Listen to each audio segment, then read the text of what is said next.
So first discussion is this gentleman, Jerome Segal, in the state of Maryland. He's a former college professor at the University of Maryland, College Park. He has worked really hard to get lots of signatures, I think 10,000 signatures, to get the first Socialist Party certified in the United States in 4 decades. And Maryland will have a socialist candidate, if they choose one, on the 2020 ballot. And we actually interviewed this gentleman, which is pretty spectacular, the interview, because he wouldn't let anyone talk. He talked the entire time.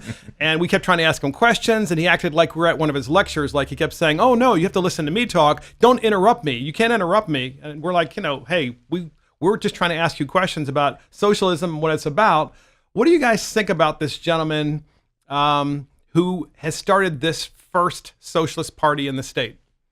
Yeah, so like you said, Mark, I felt like I was back in my college political philosophy class. I kind of had zoned out a little bit there, but yeah. So when I look back on the interview, I tried to find like a good takeaway or something that I found kind of interesting from his remarks.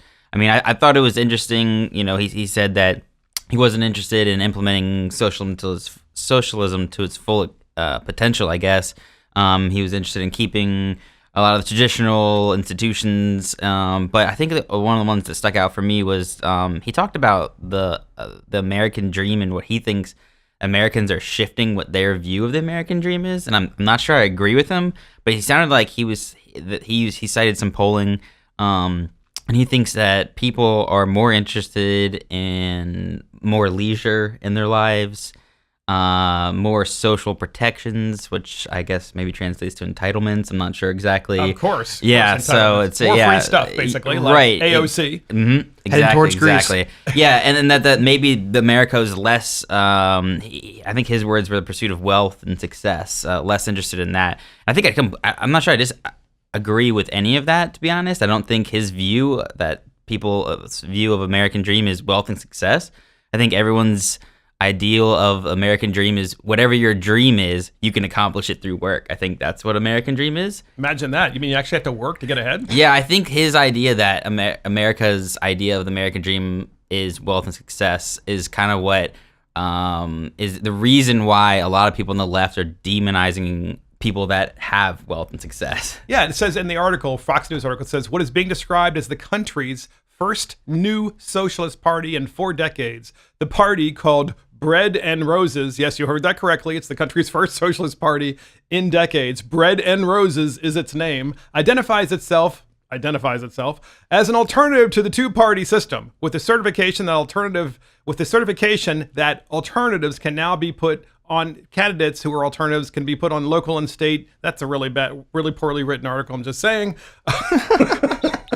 It says, with the certification, others can be put on the ballot who are part of the Bread and Roses party. So, Ryan, thoughts?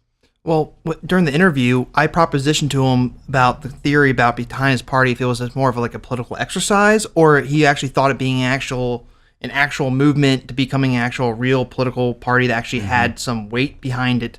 And I think as I framed it is, Professor Segal, as you see the Democratic Party moving more towards the far left, as more progressives are pulling the Democratic Party from its moderate-ish position to the farther left every year, it seems. Do you see more people defecting from the Democrat Party to the Bread and Roses Party, or starting more socialist parties in other states? Yeah, I mean, they might be afraid of the name Bread and Roses. It says Segal last year ran unsuccessfully as a socialist in the Democratic Party's primary against incumbent Senator Ben Cardin.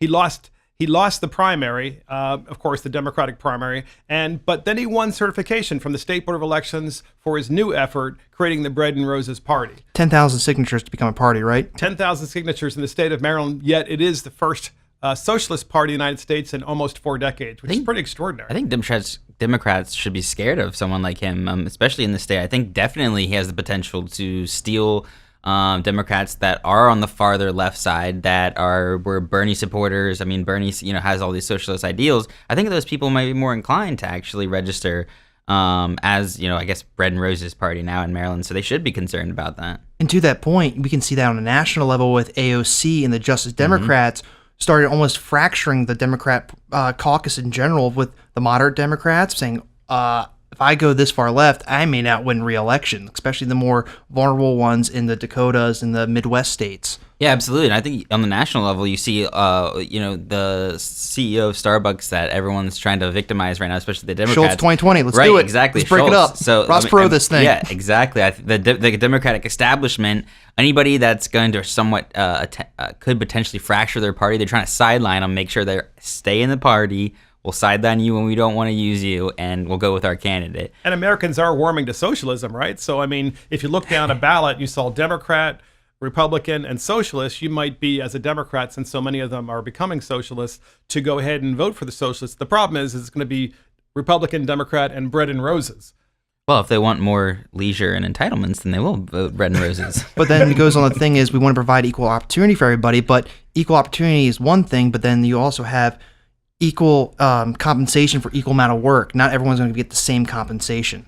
Yeah, and he talked about that a little bit because I asked him in the interview, I said, well, don't you believe in the basic Marxist tenet that each person should work according to their ability and take according to their need? And he kind of talked around that subject for a solid 10, 15 minutes, maybe even 20 minutes. Mm-hmm. And then towards the end, he said, well, it is a lot like that, that thing that, Marx talked about, each person should work according to their ability and take according to their need. It's like, yeah, no kidding. I mean, that's exactly, but he was very cleverly trying to disguise what he was trying to teach us. He meandered like a river.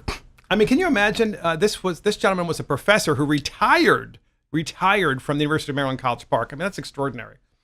Any final thoughts on Mr. Segal of the Bread and Roses Party? No, I think it was an interesting interview. Definitely took me back to college political philosophy days, but I think he had some good points. I think the Democratic Party has something to worry about. Not just in Maryland where Mr. Segal is, but across the country. We could see more of these parties popping up. I wouldn't be surprised if we do. I agree completely. Yep. Some of his thoughts had merits, but we have a difference of opinion of how to achieve those goals. Ah, well said.